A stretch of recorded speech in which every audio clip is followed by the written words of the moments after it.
નમસ્કાર વિદ્યાર્થી મિત્રો, અમારી યુટ્યુબ ચેનલ વિયો બ્રધર્સમાં એકવાર ફરીથી આપનું હાર્દિક સ્વાગત છે. વિદ્યાર્થી મિત્રો, આજે આપણે શીખવાના છીએ એનસીઈઆરટી પર્યાવરણ ધોરણ 5 પ્રકરણ 15 ઠંડુ કે ગરમ, તેના પરીક્ષાલક્ષી પ્રશ્નોત્તર જવાબો સહિત. પરંતુ વિદ્યાર્થી મિત્રો, તમે જો આ પ્રકરણના વિડીયો મેં 2 ભાગમાં બનાવેલા છે તે જોયેલા ન હોય તો ઉપર આપેલા આઈ બટન પર ક્લિક કરીને આપ જોઈ શકો છો, જેથી આપને વધારે ખબર પડશે. તો ચાલો શરૂ કરીએ. પ્રશ્ન 1. યોગ્ય શબ્દ વડે નીચેના દરેક વિધાનમાં ખાલી જગ્યા પૂરો. 1. જંગલમાં લાકડા કાપવાનું કાર્ય કરે છે તેને ખાલી જગ્યા કહે છે. કઠિયારો. 2. જંગલમાં ભૂખ લાગતા કઠિયારાએ ખાલી જગ્યા બાફીને ખાધા. જવાબ: બટાટા. 3. ઠંડીના કારણે થીજી ગયેલી ખાલી જગ્યા પર કઠિયારો વારંવાર મોંથી ફૂંક મારતો હતો. જવાબ: આંગળીઓ. 4. મોંથી નજીક હાથ રાખીને ફૂંક મારવાથી હાથ પર ખાલી જગ્યા હોવાનો અનુભવ થાય છે. જવાબ: ગરમ. 5. સંગીતનું ખાલી જગ્યા નામનું સાધન લાકડાની દાંડી અથવા હાથની થાપટ વડે વગાડવામાં આવે છે. જવાબ: ઢોલક. 6. મદારી ખાલી જગ્યા નામનું વાદ્ય મોંથી હવા ફૂંકીને વગાડે છે. જવાબ: મોરલી અથવા બીન. 7. હૃદયના ધબકારા માપવા માટે ડૉક્ટર ખાલી જગ્યા નામના સાધનનો ઉપયોગ કરે છે. જવાબ: સ્ટેથોસ્કોપ. 8. નાક વાટે ઉચ્છવાસથી નીકળતી હવા હંમેશા ખાલી જગ્યા હોય છે. જવાબ: ગરમ. પ્રશ્ન 2. નીચે આપેલા વિકલ્પોમાંથી સાચો વિકલ્પ શોધીને તેની નીચે અંડરલાઇન કરો. 1.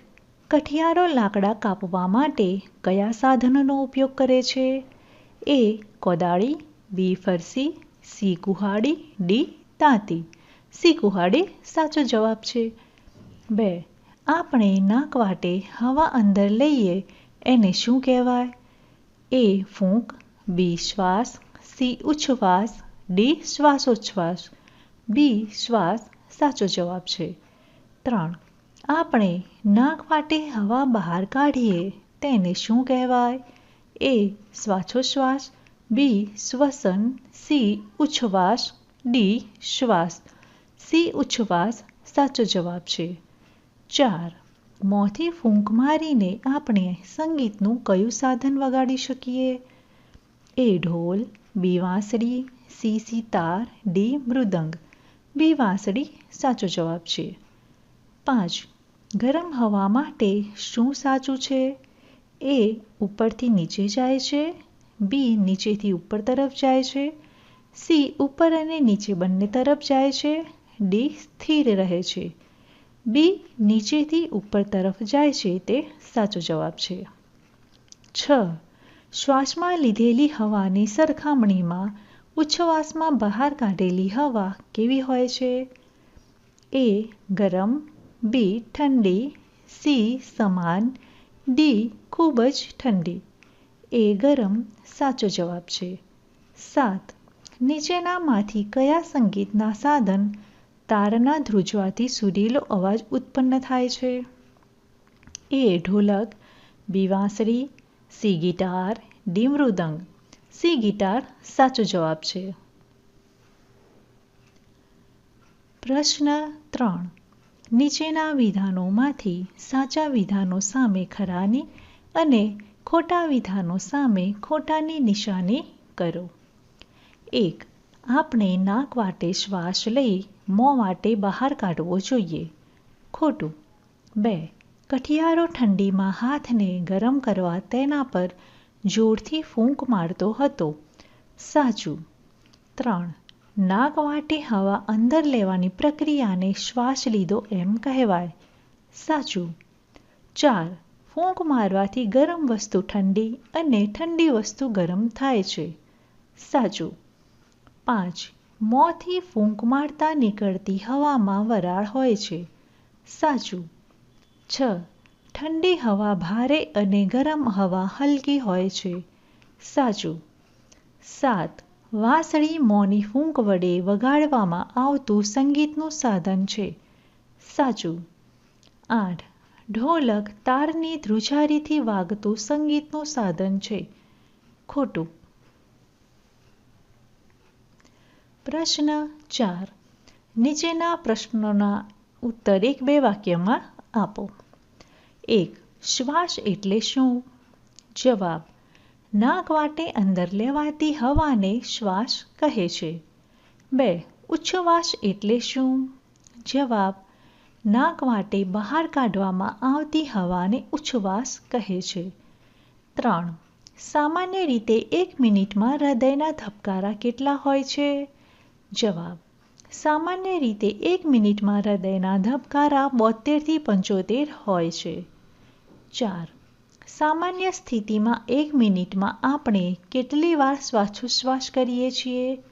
જવાબ: સામાન્ય રીતે 1 મિનિટમાં આપણે 16 થી 20 શ્વાસોચ્છ્વાસ કરીએ છીએ. 5.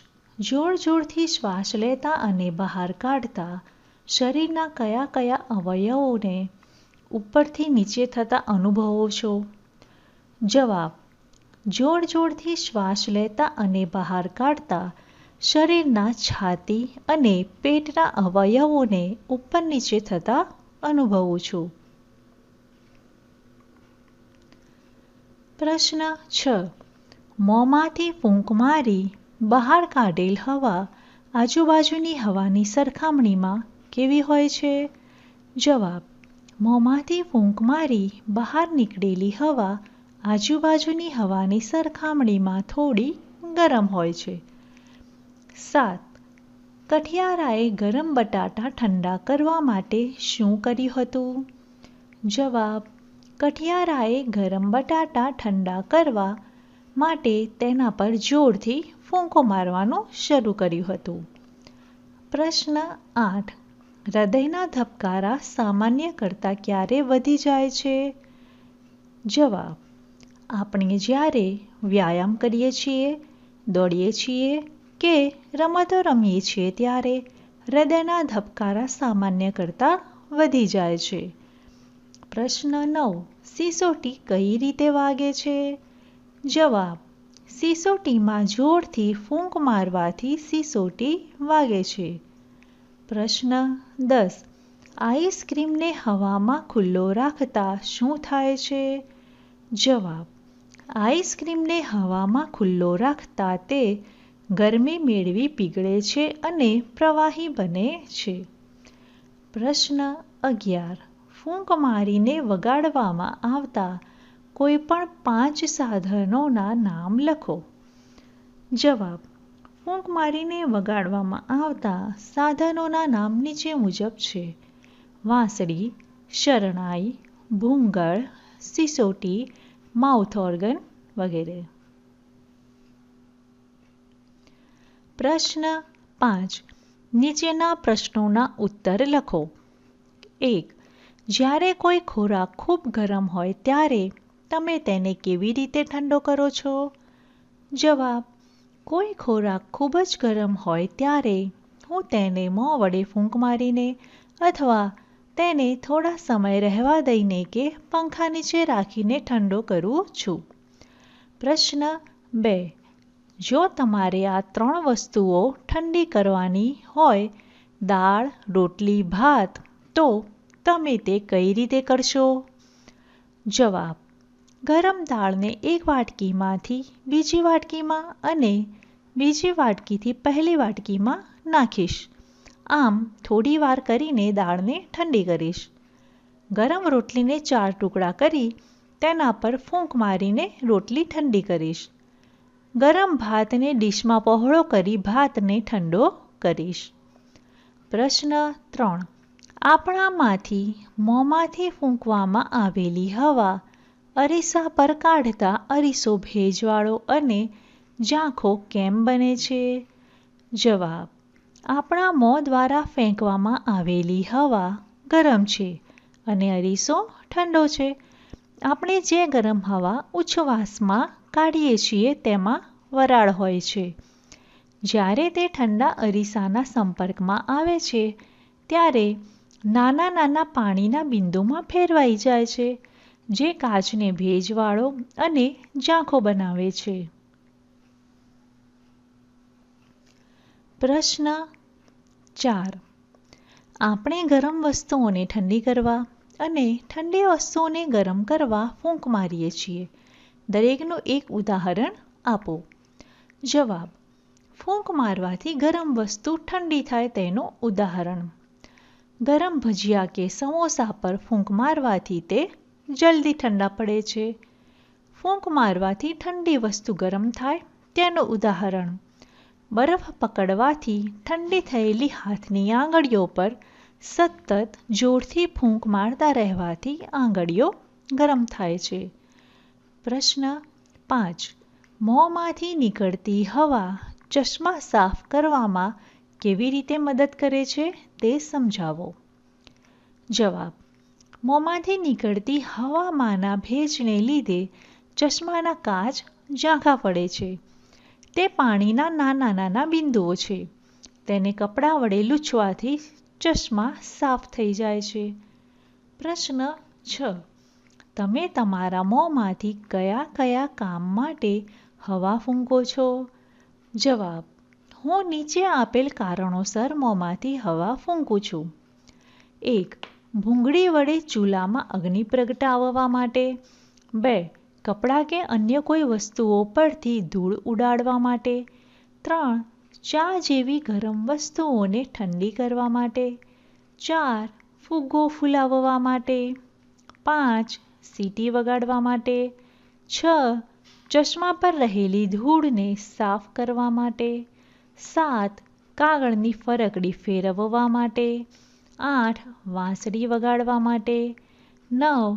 શિયાળામાં ઠંડા હાથોને ગરમ રાખવા માટે. પ્રશ્ન 7. શું તમે કેટલીક એવી વસ્તુઓના નામ આપી શકો છો કે જ્યારે તેને વગાડવામાં આવે ત્યારે તે સુરીલા અને રુચિકર અવાજ ઉત્પન્ન કરી શકે? જવાબ: હા, હું એવી વસ્તુઓના નામ આપી શકું જે સુરીલા અને રુચિકર અવાજ આપે છે. 1. વાંસળી. 2. બીન. 3. ગિટાર. 4. સિતાર. 5. મૃદંગ. 6. ઢોલક વગેરે રુચિકર અવાજ આપે છે. પ્રશ્ન 5. વર્ગીકરણ કરો.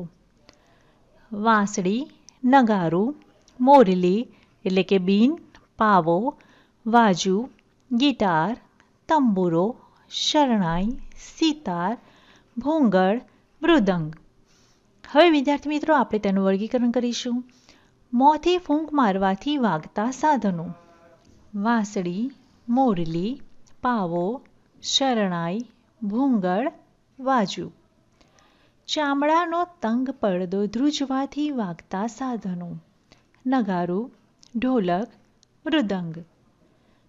તાર ધ્રુજવાથી વાગતા સાધનો: ગિટાર, તંબુરો અને સિતાર. તો વિદ્યાર્થી મિત્રો, પરીક્ષાલક્ષી પ્રશ્નોત્તરનો વિડીયો અહીં પૂરો થાય છે. જો તમને ગમ્યો હોય તો જરૂરથી લાઇક અને શેર કરજો. અને તમે અમારી ચેનલ સબસ્ક્રાઈબ નથી કરી તો પ્લીઝ કરી લેશો. અને આ પ્રકારના વિડીયોના મેં ભાગ 1 અને 2 બનાવેલા છે, તે પણ જરૂરથી જોઈ લેશો. તેની લિંક ડિસ્ક્રિપ્શન બોક્સમાં આપેલી છે. હવે ફરી મળીશું નવા પ્રકારના વિડીયો સાથે. ત્યાં સુધી આવજો.